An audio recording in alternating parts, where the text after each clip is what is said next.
అందరికీ నమస్కారం. ఈ రోజు ముఖ్యాంశం ఏమిటంటే బాబు గారికి చదువు అంటే అసలు ఇష్టమే ఉండేది కదట. చదువు పైన ఎప్పుడూ శ్రద్ధ పెట్టలేదట. బాబు గారి మాటల్లోనే విందాము. అంత మేధావి మన బాబు గారు. బాబు గారు చెప్పండి, మీకు అసలు చదువు వస్తుందో రాదు కొంచెము చెప్పండి. నేను ఎప్పుడూ చదువు మీద ఎక్కువ శ్రద్ధ పెట్టేవాడిని కాదు. బాబు గారు, మీరు అపర మేధావులు. మీరు మొబైల్ కనిపెట్టారు, కంప్యూటర్ కనిపెట్టారు, ఏ టెక్నాలజీ తీసుకొచ్చారు. అంతటి గొప్పవారు మీరు కూడా ఒకసారి 11వ తరగతి తప్పారని తెలిసింది. మా రాధాకృష్ణ గారికి చెప్పండి. విద్యార్థిగా ఉన్నప్పుడే ఒకసారి ఫెయిల్ అయ్యారు కదా? అవును. ఇది ఇంటర్మీడియటా 11th క్లాస్, అంటే first time 11th class fail అయ్యాను. బాబు గారు, మీరు ఫస్ట్ టైం ఫెయిల్ అయ్యారా, సెకండ్ టైం ఫెయిల్ అయ్యారా అని అడగలేదు. ఎలా ఫెయిల్ అయ్యారు, ఫెయిల్ అయ్యారా లేదా అది చెప్పండి. సొల్లాపి.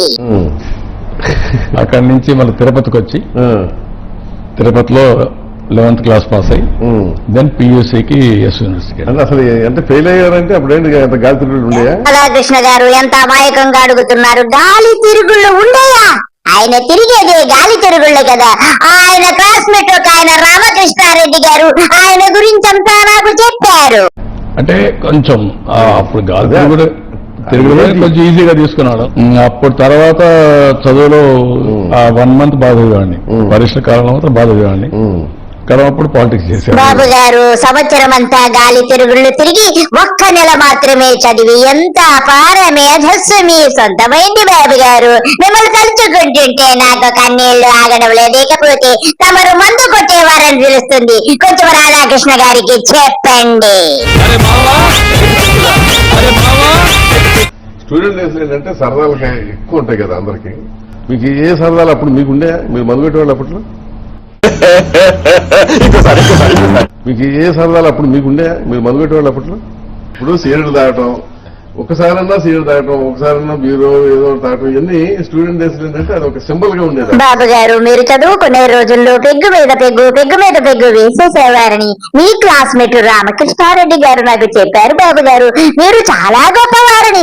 ఇప్పుడు మందు తాగనంటారు గాని మాకు తెలియదా బాబు గారు? రాధాకృష్ణ గారికి ఏం తెలుసు? అయినా చెప్పండి పాపం ఆయనకి. సిగరెట్ లేదు, సిగరెట్ రాలేదు. సో ఇండైరెక్ట్ గా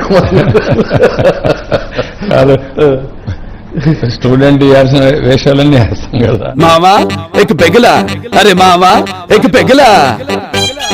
అదే ప్రాబ్లం కాదు, చేస్తారు కదా.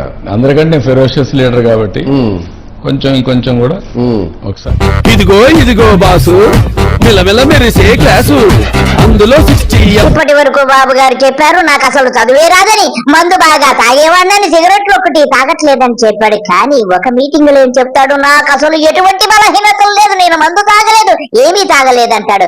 ఇతడంత అబద్ధాల కోరి ప్రపంచంలో ఎవడన్నా ఉంటాడేమో. ఒక్కసారి తన మాటలు వినండి. నాకు ఎలాంటి బలహీనతలు ఉన్నాయని మిమ్మల్ని అడుగుతున్నా. ఎప్పుడన్నా 40 సంవత్సరాల నా రాజకీయ జీవితంలో ఎప్పుడన్నా తాగానో, సిగరెట్ తాగానో, అమ్మాయితో తిరిగానో ఎక్కడన్నా విన్నారా తమ్ముడు అని మిమ్మల్ని అడుగుతున్నా. చెడు సావాసం కూడా చేయలేదు కదా ఫ్రెండ్స్. అప్పుడే నాకు మందు అలవాటు లేదంటాడు, యూనివర్సిటీలో తాగేవాడిని అంటాడు, ఇష్టం వచ్చినట్టు తిరిగేవాడిని అంటాడు, చదువు రాలేదని చెప్తాడు. అన్ని అబద్ధాలే. ఇప్పుడేమో నాకేమన్నా అలవాటు ఉందంటే మనం ఏం చెప్తాము?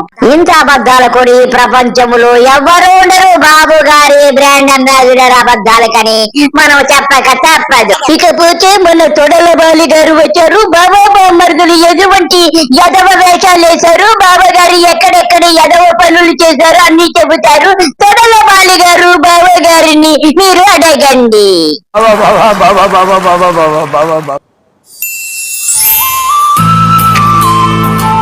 కాఫీయా మీకు ఏది ఇష్టం? మార్నింగ్ ఒక కాఫీ తాగుతాను. 8:30, 9:30 మధ్యలో ఒక కాఫీ తాగుతాను. ఎవరితో తాగుతారు కాఫీ? Intelligent fellow.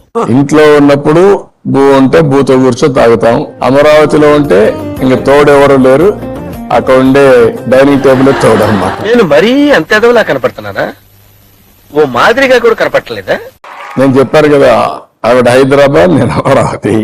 ఎప్పుడన్నా కూర్చొని మేము మాట్లాడుకుంటే అదొక పెద్ద ఫెస్టివల్. అబ్బా చంపేశారు. మా చెల్లెలతో రొమాంటిక్ సినిమా చూసింది ఒకటి చెప్పండి. ఏమిటండి మీరు మాట్లాడేది? నువ్వు మరీ క్రాస్ ఎగ్జామ్ చేస్తే చాలా సమస్యలు. మీ లైఫ్ లో మీరు చేసిన మోస్ట్ రొమాంటిక్ పని ఇది. మీకంటే ఎక్కువ చేశాను. నేను సినిమాల్లో చేసుకుని నేను స్టూడెంట్స్ గా చేశాను. అమ్మాయిలు కనబడిస్తే సైలెన్స్ తీసేసి ఫ్రెండ్స్, ఇప్పటి వరకు విన్నారు కదా బావ బామర్దుల యొక్క సరస సల్లాపాలు. ఎవరైనా ఆడపిల్లలు కనబడిస్తే సైలెన్సర్ వీకేసి గుడుగుడుగుడుగుడు గాని బస్ స్టాండ్లోను రోడ్ల మీద దొల్లేవాడట మన బాబు గారు. ఆయన నోటి వెంట ఉన్నాం. మనం ఇందులో ఎటువంటి కల్పనలు గాని అభూత కల్పనలు కానీ లేవు. మరి మీరు సిగ్గిడిచి పెట్టారని చెప్పడంలో ఎంత మాత్రం సందేహం లేదు. అందరికీ నమస్కారము. బాయ్.